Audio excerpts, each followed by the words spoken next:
What's going on, guys? Welcome back to WWE Network and Show, where I, Graham G.S. Matthews, break down all the original content you watch on the WWE Network and on Peacock. And today we're talking the October 24th, 2022 edition of Raw Talk, coming off what was a fairly uneventful edition of Raw from Monday. Not really overly praised by most people from last night. I thought it was a solid show overall. Certainly not the most exciting 3 hours they produced under the Triple H era, but overall I thought it was a decent show. I was probably kinder to it towards compared to most people. But this was Raw Talk. We had hosted by Jackie Redmond and Matt Camp per usual.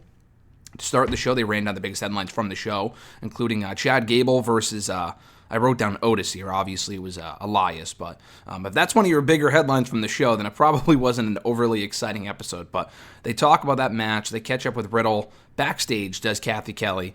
And Riddle says that he's a fan of Elias's music, a fan of his work. That's why he went out there to help him following the match and following Elias's win over Gable. And he's also bros and Ezekiel's with Ezekiel, he says. So that kind of explains the connection between the two and why they are currently aligned on television. I don't know if Elias wants the alliance, though. I don't know if he wants the partnership. So that's obviously the story here. But then he said he's going to practice his bongos, which he obviously calls his bong, which is obviously the intentional joke there. But they're obviously teasing more with Riddle and Elias as a tag team. It feels like a significant step back for Riddle, following his great feud with Rollins and showing more of an aggressive edge as a single star. Not exactly a big proponent of doing something with Elias now, which is certainly a step backward for Riddle, even though he won the feud at Extreme Rules, despite losing to Rollins last week. But I guess, oh well. Jackie Redmond just says they should all be friends. Riddle, Randy, Elias, Ezekiel, everyone. So from there, they recap the Omos squash, where he beat 4 people, including Sal Rinauro, Sal the Pal from NWA, which I thought was cool. They also recap Miz versus R-Truth, the match that was won by Truth in his native Charlotte, North Carolina. Byron Saxton catches up with, I think it was Kathy Kelly, actually. It was either Kathy Kelly or Byron. I think it was Byron. I don't remember. Yeah, it was Byron, because Byron made a comment towards the end that I remember. But he catches up with R-Truth backstage after Raw, and Truth says that Miz's secret should be told, and he's going to celebrate his win over Miz with good old Charlotte, North Carolina mac and cheese, which I guess is what they're known for. And he also plans to find out Miz's secret as soon as possible, along with Johnny Gargano, probably from finding out from Johnny. So pretty, just fine standard interview here with R-Truth. From there, they recap the Johnny Gargano-Baron Corbin match, which I liked, and they got a decent amount of time. The crowd was pretty quiet for it, but I liked the match, though, personally. Matt Camp says he's a fan of that Corbin-JBL pairing, as am I. I think it's a nice reboot of the Corbin character. They've given him a million gimmicks by now, and Gargano even made note of that on the show last night, but, whatever. Matt Camp does assume that Miz did something wrong, that he is hiding something, and obviously he hasn't said what it is, and he hopes to find out next week.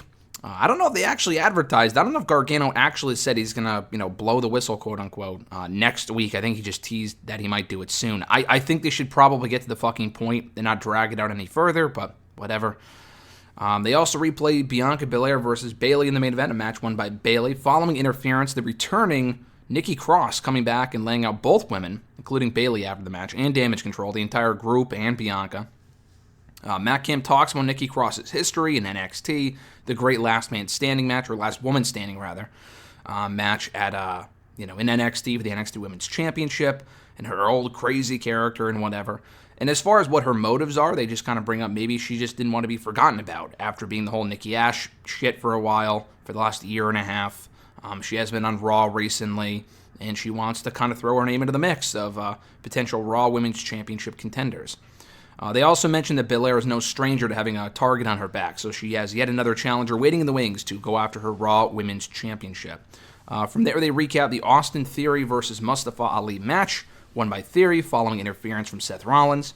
Ali says that when they catch up with him backstage to Byron, he says, I can't see a day where I become a U.S. champion because Rollins keeps running.